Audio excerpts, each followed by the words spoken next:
국책연구기관인 한국개발연구원 KDI도 올해 우리나라 성장률 전망을 2.7%로 낮춰 잡았습니다. KDI는 소득주도 성장에 단기적 부작용을 부인할 수 없다며 투자 부진이 이어질 것으로 내다봤습니다. 오늘부터 6개월간 휘발유와 경유 등에 부과하는 유류세가 15% 인하됩니다. 하지만 소비자들이 직접 체감하기까진 시간이 좀 더 걸릴 전망입니다. 도널드 트럼프 미국 대통령의 국정 수행에 대한 중간평가 성격이 짙은 미국의 중간선거가 우리 시간으로 오늘 오후 늦게 시작됩니다. 민주당이 8년 만에 하원 다수석을 확보할 걸로 점쳐지고 있습니다. 건강보험료가 내년 1월 1일부터 8년 만에 3.49% 오릅니다. 이에 따라 직장 가입자의 본인 부담 보험료는 월 평균 3,700원 넘게 인상됩니다. 이상 이 시각 주요 뉴스입니다. 국책연구기관인 한국개발연구원 KDI가 상반기에 이어 하반기에도 한국 경제 전망을 내놨습니다. 상반기 발표보다 성장률 전망치를 낮춰서 불황의 그림자가 짙어졌다는 걸 알 수 있는데요. 자세한 내용 취재기자 연결해 알아보겠습니다. 이한승 기자. 네, 이한승입니다. 네, KDI가 한국 경제 성장률 전망치를 얼마나 낮춘 겁니까? 네, KDI는 올해 성장률이 2.7%, 내년 성장률이 2.6%를 기록할 것으로 내다봤습니다. 지난 5월에 한 전망보다 올해는 0.2%포인트, 내년엔 0.1%포인트 하향 조정된 겁니다. 최근 한국은행과 IMF도 올해와 내년 성장률 전망치를 각각 2.7%와 2.8%로 하향 조정한 바가 있는데요. 이제 국책연구기관도 2%대 중반까지 낮추면서 경기 침체에 대한 우려가 더 커지고 있습니다. 네, 여러 가지 이유가 있겠지만 반년 만에 다시 성장률 전망치를 낮추게 된 주된 이유는 뭔가요? 역시 무엇보다 투자 부진이 결정적이었습니다. KDI에 따르면 올해 상반기만 해도 1년 전에 비해 1.9% 증가했던 설비 투자는 하반기 5.5% 감소할 것으로 예상되고요. 상반기에 0.1% 줄었던 건설 투자는 하반기에 6.6% 감소해 부진의 정도가 심화될 것으로 예상되고 있습니다. KDI는 그나마 수출이 상대적으로 양호한 모습을 보여 투자 부진으로 인한 빠른 성장률 하락을 일정 부분 상쇄했다고 설명했습니다. 문제는 내년에도 투자 부분 회복세가 쉽게 나타나진 않을 것으로 예상된다는 겁니다. KDI는 투자 부진이 한국 산업 경쟁력에 대한 우려로 이어질 수 있다며 구조조정과 규제 개혁 등 산업 경쟁력 강화 정책이 필요하다고 강조했습니다. 지금까지 SBS CNBC 이한승입니다. 지난 9월 경상수지는 108억 3천만 달러 흑자를 기록해 1년 만에 100억 달러를 다시 돌파했습니다. 반도체 수출 호조로 상품 수지가 132억 4천만 달러 흑자를 낸 덕분에 경상수지 흑자가 커졌습니다. 오늘부터 6개월간 한시적으로 유류세가 인하됩니다. 하지만 기름값 인하 효과를 체감하는 데는 좀 더 시간이 걸릴 전망인데요. 자세한 내용 취재기자 연결해 알아보겠습니다. 장가희 기자. 네, 장가희입니다. 네, 오늘부터 유류세가 인하가 되죠. 실제 기름값 얼마나 내려갑니까?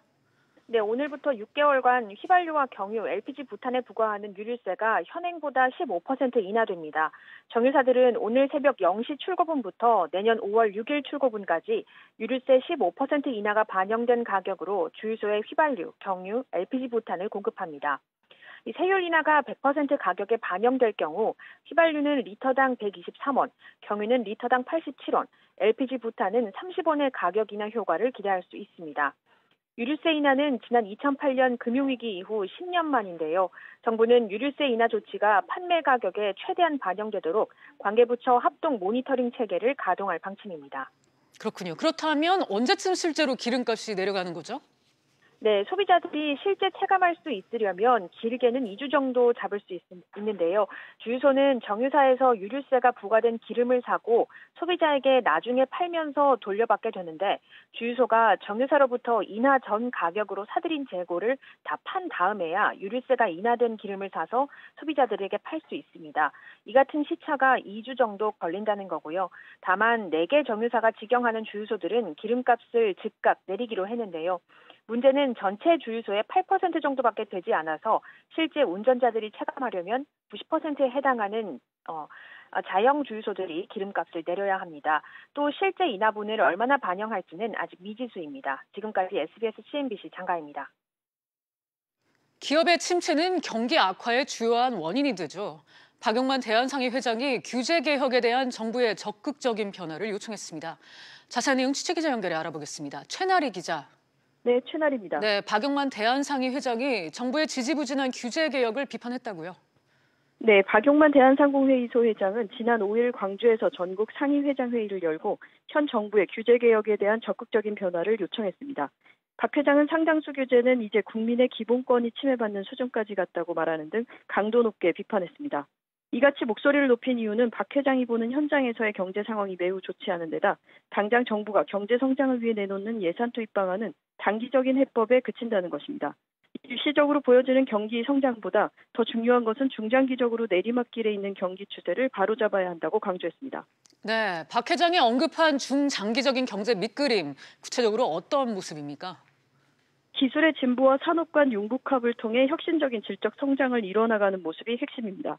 박 회장은 높은 제조 역량을 내세우며 노동과 자본의 투입을 늘리는 양적 성장 방식은 더 이상 맞지 않는 옷이라고 설명했는데요. 혁신 활동을 위해서 기업이든 개인이든 누구나 자유롭게 활동할 수 있도록 필수 규제만 제외하고 모든 규제를 원칙적으로 폐지하는 과감한 규제 개혁이 필요하다고 목소리를 높였습니다. 지금까지 SBS CNBC 최나리입니다. 전 세계의 이목이 집중되고 있는 미국 중간선거 투표가 우리 시간으로 오늘 저녁 7시부터 동부 버먼트주에서부터 시작됩니다. 마지막 여론조사 결과 민주당이 계속 우위를 유지하고 있긴 한데 공화당의 막판 추격도 만만치 않다는 분석이 나옵니다. 보도국 연결하겠습니다. 임종윤 기자. 네, 보도국입니다. 네, 오늘이 드디어 D-Day네요. 그렇습니다. 하원 435석 전체, 상원 100석 가운데 3분의 1인 35석, 그리고 주지사 50명 가운데 3분의 2가 되는 36명을 한꺼번에 선출하는 미국의 중간선거가 우리 시간으로 오늘 저녁 7시부터 시작이 됩니다. 미국의 중간선거는 현직 대통령이 집권 2년 차에 시행이 되거든요. 임기 중간에 열리는 선거이다 보니 현직 대통령에 대한 일종의 중간평가 성격도 띠고 있습니다. 네, 역시 최대 관심사는 선거 결과일 텐데 어떻게 전망되고 있습니까? 예, 어제 공개된 마지막 CNN의 여론조사 결과를 보니까 민주당이 막판까지도 우세를 유지를 했습니다. 민주당 지지율이 55%, 공화당 지지율은 42%로 집계가 됐는데요. 그러니까 두 자릿수의 지지율 격차가 유지가 된 겁니다. 이건 한 달 전에도 그랬습니다.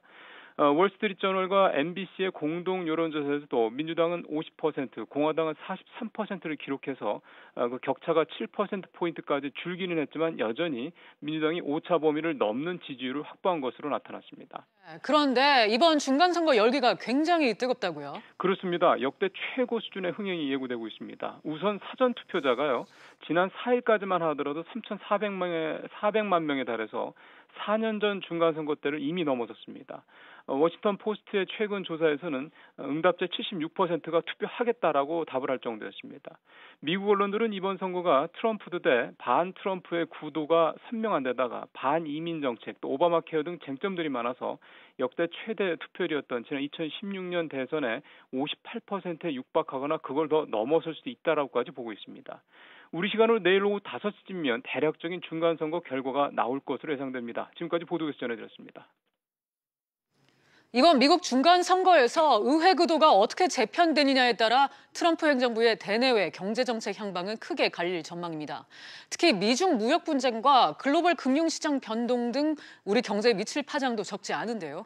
정철진 경제평론가 모시고 관련해서 내용 한번 짚어보겠습니다. 평론가님 어서 오세요. 네, 안녕하십니까. 네. 네. 선거 구도가 일찌감치 이제 친 트럼프 대 반 트럼프 대결로 이렇게 짜여져 왔었는데 네. 상하원이 이 공화당이 지금 계속 우세를 보여왔는데 이번에도 수성할 수 있을 것이냐 이게 관심거리죠. 그렇습니다. 실은 이게 이제 국회의원 선거입니다. 우리말로 따지면은 네. 상원, 하원, 주지사를 뽑는 건데 이번 같은 중간 선거는 트럼프가 나서서 내 선거다라고 해서 마치 네. 트럼프 대통령의 어떤 신임을 묻는 이제 그런 투표로 그런 양상으로 흘러가고 네. 있다 이렇게 볼 수가 있겠고요.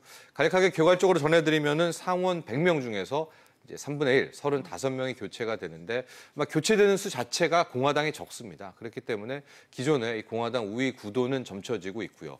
하원은 435명, 이제 전원을 교체하게 되는데 실제 미국 하원 같은 경우에는 과반인 218명을 넘으면 그 당이 모든 상임위원장을 다 갖게 되는 네. 위너 테이크스 잇 올, 승자 독식 구조거든요.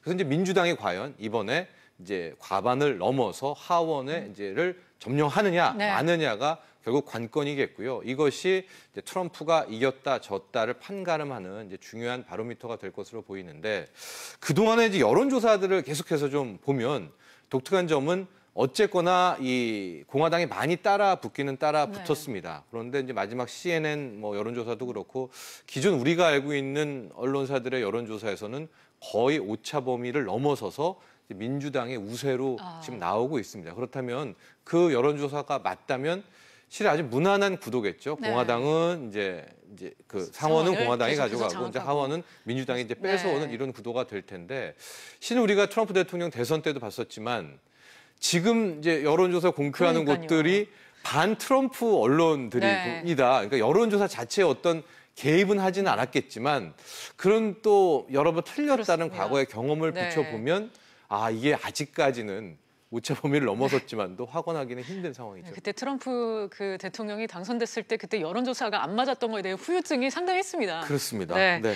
여하튼 이번 미국 중간선거는 미중 무역 분쟁이 봉합되지 않은 채 지금 실시가 되는 건데요. 최근 네. 이제 트럼프 대통령이 낙관적인 입장을 밝히긴 했는데 뭐 그 멘트 자체가 중간선거를 앞두고 뭐 약간 생색내기용으로 말한 거다. 뭐 이런 의심도 제기가 됐고요. 기존의 강경 입장을 더 강화할 것이다. 중간선거가 지나고 나면 네. 뭐 이런 전망도 나오는데 어떻게 보세요? 미중 무역 분쟁만 본다면 이번에 어쨌든 전화를 해서 무역과 북한 문제에 대해서 이야기를 한다. 그다음에 G20 정상회의가 끝나고 나서 밥 먹자. 이제 만천회동을 12월 1일 날 하자. 이 자체가 아직까지는 이걸 화해로 가겠다라는 진정성을 저는 읽지는 못했거든요. 네. 그럼 왜 갑자기 이 시기에 했느냐? 주가가 워낙 많이 빠지니까. 그리고 그렇죠. 주가 급락의 예. 폭락의 핵심이 미중 무역 전쟁의 장기화라고 하니까 일단은 화요일까지는 주가가 더 빠지면은 이게 굉장히 트럼프한테는 악재란 말이죠. 네. 트럼프가 현재 믿는 것은 주가 급등, 경제 지표 호전을 자신의 치적으로 삼고 있기 때문에 아마 그것들을 위한 일종의 테크니컬한 그런 뭐 모습이 아니었나 이렇게 보고 있고요. 만에 하나 이제 공화당이 정말 또 대역전을 펼쳐서 상원뿐만 아니라 우리 예상을 깨고 또 하원까지도 다시 다수당이 된다라고 한다면 우세를 점령한다면 더 몰아칠 수가 있겠죠. 이제 트럼프 입장에서는 미중 무역 전쟁이 자기의 시그니처와 같으니까 그런 점을 생각해 볼 수 있겠습니다. 네, 그럼 현재 이제 미국 의회의 세력 구도가 만약에 민주당 쪽으로 좀 힘이 더 실리게 된다면, 그러니까 하원을 민주당이 장악을 하게 된다면 현재 이제 진행 중인 미중 갈등 양상에 어떤 변화가 가능할까요? 예, 이제 세간에서 이제 얘기 나오는 것이 이제 민주당이 이제 뺏어오게 된다면 네. 이제 트럼프가 몰아치고 있는 다양한 대외교 외교 정책이라든가 경제 정책에 제동을 걸 것이다. 그래서 막상 나오는 것이 이제 미중 무역 전쟁도 완화하겠다. 뭐 이런 분석들을 쏟아내고 있는데. 근데 저는 약간 좀 생각이 다른 것이요. 원래 민주당과 공화당의 기존의 프레임 해왔던 것을 보면 민주당이 보호무역을 해왔던 것이고요. 공화당이 신자유주의라고 해서 자유무역을 해왔던 건데 네. 지금은 이제 교묘하게 지금 교차된 그러니까 그렇게 트럼프가 와서 이 되죠. 판을 좀 흐트러 놓은 거거든요. 그러니까 민주당도 기본적으로는 보호무역주의에 대한 뭐 이게 있습니다. 남아있기 때문에 민주당이 다수당이 됐다고 해서 트럼프가 했던 미중 무역 전쟁을 완화하는 쪽으로 방향을 갈 것이다. 저는 오히려 중국 압박에 있어서는 민주당도 좀 뜻을 같이 한다 이렇게 보고 있고 그러면은 만에 하나 이제 하원이 압승을 하게 된다라고 네. 하면 어떤 판세가 민주당이 압승을 한다면 있을까? 저는 러시아 스캔들이 중요한 이슈라고 봅니다. 그래서 그렇군요. 당장 터질 것이 네. 하원을 민주당이 장악한다면 그동안에 못했던 러시아 스캔들에 대해서 뭐 의원 소추라든가 이런 것들을 발휘하면서 굉장히 정치적으로 트럼프를 좀 궁지에 몰 그럴 가능성이 있다 이렇게 보여집니다. 그렇군요. 이 국제 금융시장에 미칠 영향에 대해서도 다양한 시나리오가 나오고 있는데요. 최악의 경우에는 시장의 변동성이 더 커질 것이다. 그리고 신흥국의 금융 환경이 더욱 위축될 가능성도 제기가 되고 있습니다. 그럴 가능성을 어느 정도로 보세요? 이게 이제 복잡한 구도고 이런 사례 저런 사례인데요. 네. 아주 단적으로 좀 쉽게 말씀을 드리면 이게 트럼프의 역설이라고 하는데 네. 트럼프가 인간적으로 도덕적으로 마음에 안 들고 싫고 뭐 저런 사람이 다 했어라고 하지만 현재 금융시장과 월가나 이 경제 쪽에서는 또 트럼프를 알게 모르게 지지하고 있습니다. 그 이유가 트럼프 같은 경우에는 바로 이번에 또 선물 하나 내놨죠. 뭐 중산층의 10% 감세, 네. 기업들에겐 다 규제 완화, 뭐 프랭크 노트법도 풀고 그러니까 이런 식의 어떤 굉장히 경기부양적인 패턴을 보여왔단 말이죠. 그래서 트럼프가 이 좀 힘을 계속 유지해야만 주가도 오르고 부동산도 오르고 경기도 부양하는 이제 이런 구도로 가고 있기 때문에 이게 참 뭐 단언할 수는 없지만 트럼프가 이 만에 하나 여기서 이제 삐끗하게 되고 트럼프가 몰리고 러시아 스캔들로 해서 이제 몰리게 된다면 그동안에 해왔던 적어도 이 경기 부양만큼은 굉장히 후퇴할 수가 있어서 이것은 오히려 뭐 주식시장에는 악재다 이렇게 보여집니다. 그러니까 이걸 마치 뭐 트럼프가 돼야만 뭐 경제가 좋아지고 트럼프가 안 되면은 나빠지냐 뭐 이렇게 생각할 수는 있겠지만은 그런 이분법적 사고가 아니라 지금까지 트럼프의 해온 행보가 막 으쌰으쌰 하면서 약간 버블을 만드는 그런 패턴이었었거든요. 그러니까 그런 것들이 싹 걷어낼 가능성이 있기 때문에 트럼프가 네. 힘을 잃으면 아마 뭐 아시아 증시라든가 조정도, 추가 조정도 가능하다 이렇게 보여집니다. 지금 아시아 증시 말씀하셨지만 이제 국내 증시 움직임 요즘 심상치 않은데 이번 그러면 중간 선거 결과에 따라서 우리 증시도 좀 변동성이 커질 수 있다 그렇게 보시는 건가요? 예, 결과가 바로 뭐 이랬다 저랬다 네. 판가름하기는 어렵겠지만은 가령 하원이 압승을 이제 민주당이 하원에서 압승을 하고 그것을 힘을 가지고 이제 트럼프의 러시아 스캔들이라든가 과거 행적을 좀 캐는 뭐 이런 모습이 나온다면 실은 뭐 미국 증시도 마찬가지고 전체 뭐 아시아 증시 또 뭐 급락이라든가 이런 조정을 볼 수가 있겠고요.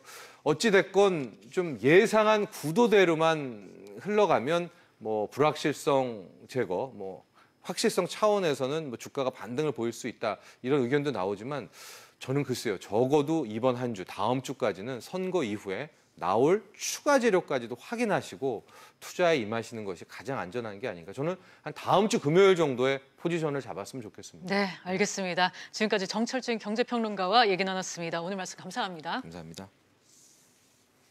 북미 고위급 회담이 현지 시간으로 오는 8일 뉴욕에서 다시 열립니다. 미국 국무부는 이날 마이크 폼페이오 미국 국무장관과 김영철 북한 노동당 부위원장이 5개월 만에 다시 만나 북한의 최종적이고 완전하게 검증된 비핵화 등을 논의한다고 밝혔습니다. 완성차 회사 노조가 강경투쟁에 나서면서 자동차 업계 위기감이 더욱 고조되고 있습니다. 현대자동차는 총파업도 불사할 뜻을 밝혔고 한국GM도 투쟁 수위를 높이겠다고 말했습니다. 자세한 얘기 취재기자 연결하겠습니다. 윤지혜 기자.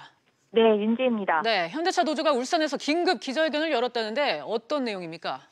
네, 광주형 일자리의 첫 모델이 될 현대차와 광주시의 투자 유치 협상이 이번 주 결론을 앞두고 있는데요.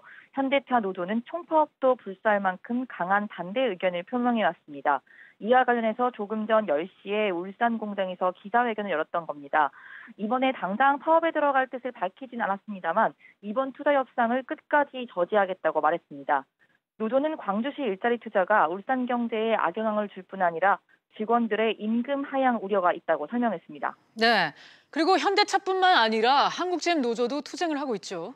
네, 그렇습니다. 노조는 한국GM의 법인 분리에 반대하면서 투쟁 수위를 높여가고 있는데요.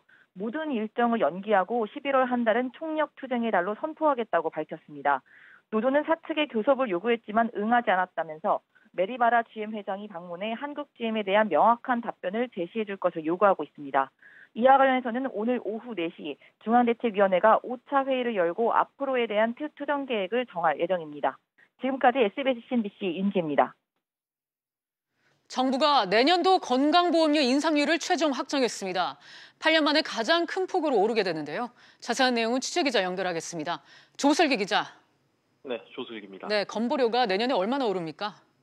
네, 복지부가 오늘 건강보험법 시행령을 일부 개정해 내년 1월 1일부터 건보료를 3.49% 올리기로 했습니다. 정부가 그동안 밝혀온 건강보험 보장성 강화 정책에 따른 후속 조치인 셈인데요. 지난 2011년 5.9% 인상 이후 가장 큰 인상폭입니다. 이에 따라 직장가입자 보험료율은 현행 6.24%에서 6.46%로 지역가입자 보험료 부과 점수당 금액은 183.3원에서 189.7원으로 각각 바뀌게 됩니다. 이렇게 되면 올해 3월 기준으로 직장가입자가 부담하는 월평균 건보료는 올해 10만 6천 원에서 내년 10만 9천 원으로 3,700원 오릅니다. 또 지역가입자의 가구당 월평균 건보료도 9만 4천 원에서 9만 7천 원으로 3,200원 오르게 됩니다. 네, 인상폭이 꽤 큰 것 같은데 이런 추세가 앞으로도 계속 이어지는 건가요? 네, 실제로 건보료는 최근 10년간 2009년과 2017년을 빼고 매년 올랐습니다. 2007년과 2008년에는 6%대 인상률을 기록했고요. 2010년과 2011년에는 4.9%, 또 5.9%씩 인상됐습니다. 그러다가 2012년부터 2016년까지 1% 안팎 오르는 데 그쳤고 올해 2%대 인상률을 기록했습니다. 하지만 건강보험 보장성 강화, 이른바 문재인 케어를 뒷받침하려면 건보료 인상은 추가로 불가피한데요.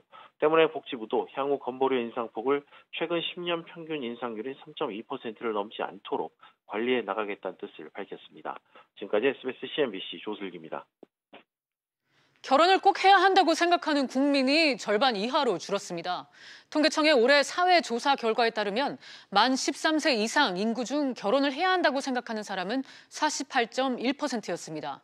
이 비율이 50% 아래로 떨어진 건 올해가 처음입니다. 일상생활에서 면봉 자주 사용하시죠? 특히 어린이들의 귀나 코를 청소할 때 자주 사용하게 되는데 일부 제품에서 기준치를 초과한 세균과 심지어는 발암물질까지 검출됐습니다. 취재기자 연결해 자세히 알아보겠습니다. 이광호 기자. 네, 이광호입니다. 네, 위생을 위해 사용하는 면봉이 오히려 건강을 해칠 수 있다고요? 네, 한국소비자원이 시중에 판매되는 면봉 33종류를 검사를 했더니 그중 6종에서 세균이 기준치를 초과해 검출됐습니다. 특히 한 제품에서는 세균 검출량이 기준치의 무려 1200배를 넘기기도 했습니다. 또 흰색을 내기 위해 사용하는 이 형광증백제라는 물질이 검출된 제품도 있었는데요. 이 형광증백제가 최근 아토피를 유발하는 것으로 알려지면서 많은 관심을 받고 있는데 이 면봉의 흰 면체에는 원래 이 성분을 사용하면 안 되지만 검출된 제품이 있는 겁니다. 해당 제품은 면봉 100개입이라는 이름으로 팔리고 있는데 제조사도 적혀 있지 않은 나무 형태 제품이라고 하니까 구입하실 때 주의하셔야겠습니다. 네, 어린이용이라고 크기를 줄인 면봉들도 판매되고 있잖아요. 이 제품들은 문제가 없나요? 네, 이번에 소비자원이 조사 대상 중에 어린이용 면봉 9종류를 포함시켰는데요. 모든 면봉에서 기준치 이상의 세균이나 형광증백제가 검출되는 일은 없었습니다만 더 심각한 물질이 하나 검출됐습니다. 발암물질인 포름알데히드가 나왔는데요.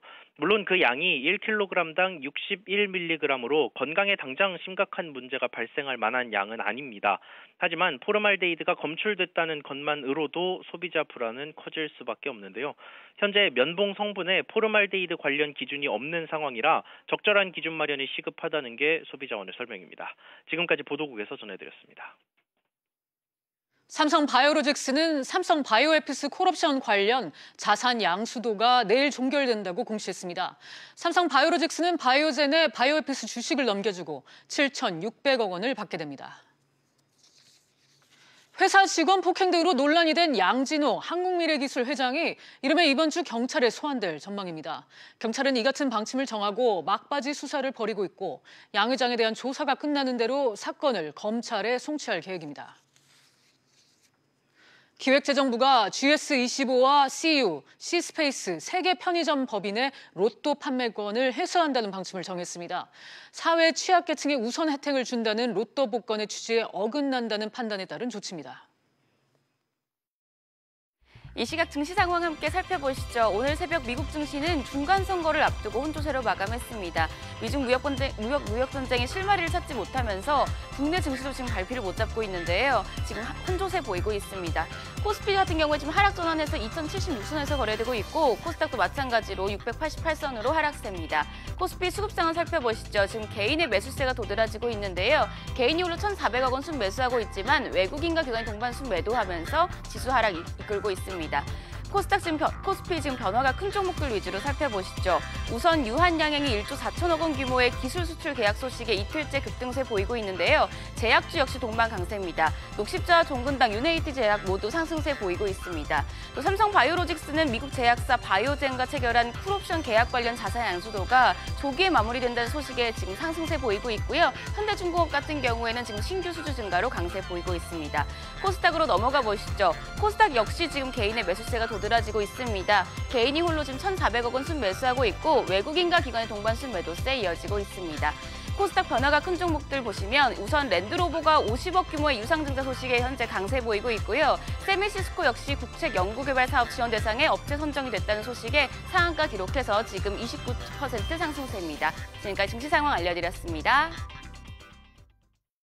오늘 저희가 준비한 내용은 여기까지입니다. 시청해주신 여러분 고맙습니다.